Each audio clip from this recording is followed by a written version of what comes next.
Ousmane Sonko man maa lay wax lu ñëwagul du mës a def déclaration de politique générale bindu ko. Sur le plan politique, enfin. gaay maa leen di ziar bu baax ñu dem déglu ji Pierre li nga xam ne loolu la waxoon ci Ousmane Sonko nee na woon Ousmane Sonko du mës a dugg Assemblée nationale naan day def déclaration politique générale gaay ñu dem déglu ji vidéo bi après ñëwaat. Ousmane Sonko man maa lay wax lu ñëwagul du mës a def déclaration de politique générale bindu ko. Parce que en devenant la deuxième personnalité de l'État, il est élu au même titre que Diomaye, qui a été son dauphin, qui a été son poulain. Il aura la même légitimité que Diomaye, alors qu'aujourd'hui, il suffit d'une signature à la fin de la journée pour que Diomaye wàcce ko. Le président de la République et le président de l'Assemblée nationale n'ont pas les mêmes légitimités. Non, dégg nga li ma wax. Non, si. Ah? Ils ont la même légitimité. Président de l'Assemblée nationale, il suffit ñu demaat modifier le règlement intérieur. Mais c'est pour ça que je te dis que notre démocratie n'est pas mature. C'est pour ça que je te dis. C'est pour ça que je te dis que la séparation des pouvoirs. Voilà. Non, la séparation des pouvoirs n'est pas étanche dans ce pays-là. Loolu foog ñu nangu ko fa laay commencer. déglul bu baax li ma lay wax parce que c'est la finalité qui est importante.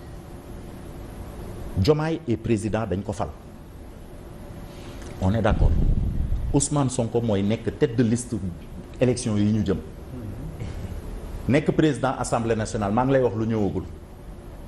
Il ne dépendra plus d'une signature de Diomaye.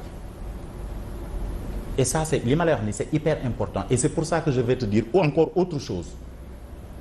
te damaa bëgg nga bind ko. On va vers une guerre au sommet de l'État.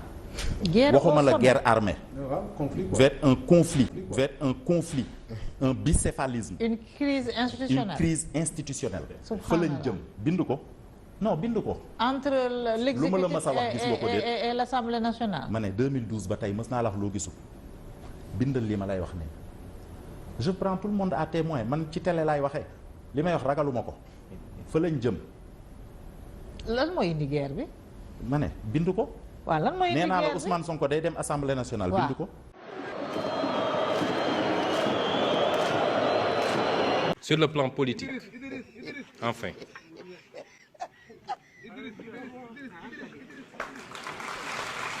Ça me permet de voir.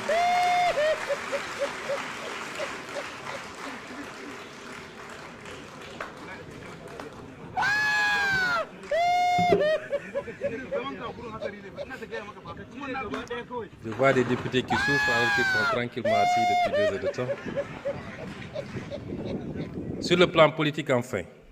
ay waay mais sama gars yi boo leen seetaanee vidéo bi abonné leen di aimer di partager vidéo bi Pierre lañ leen indiloon tey li nga xam ne loolu la wax yéen ñëpp dégg ngeen ko man de instant bii nii dama waaru quoi ndax gars yi moom fen guddi fen bëccëg fen ngoon kese lañ fi nekkee quoi moom nee na woon day wax loo xam ne ñëwagul nee na nag ñu bind ko Pierre man bindoon naa ko quoi denc mais gis naa ne Ousmane Sonko dem na assemblée def déclaration politique générale bi nga xam ne waroon na ko def te yàgg ngeen ko xaar nag naan du mës a dem assemblée naan day def déclaration politique générale instant bi nii def na ko ba pare vidéo baa ngi nii ak sa vidéo baa ngi nii kon xam nga ne yow yaa waxul ñu bind denc kon xam nga ne ñun bindoon nañ denc de xaar nag bés bu rafet te instant bii nii Ousmane Sonko def na ko kon Pierre léegi nag lan lañ la war a wax instant bii nii yow yaay tànn ndax fenkat wala duulkat wala waaw yow daal yaay xool quoi nan lañ la mën a wooye instant bii nii yow yaay xool quoi. man gars yi buñ jógee rek naan dañuy wax lu ñëwagul quoi di jéem a anticiper loo xam ne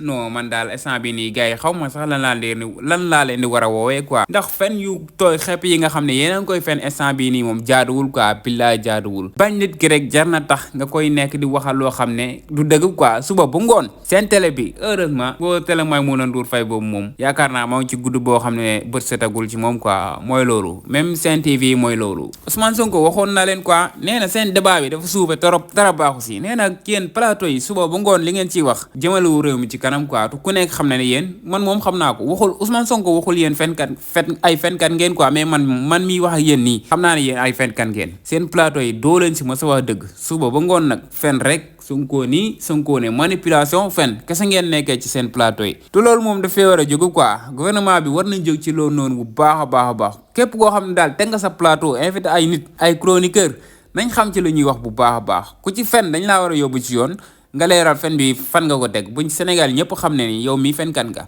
buñ waxee ngeen naan droit bu toog di fenal nit ki di ko waxal loo xam ne du dëgg naan ku nekk am nga droit wax lu la neex ku nekk am nga droit fen loolu ngeen bëgg a wax ku nekk am nga droit tuumal nit ku nekk am nga droit sosal nit loolu ngeen bëgg a wax quoi Sénégal daal li fi nekk kenn mënu ko wax gars yi bëgg naa leen bu baax a baax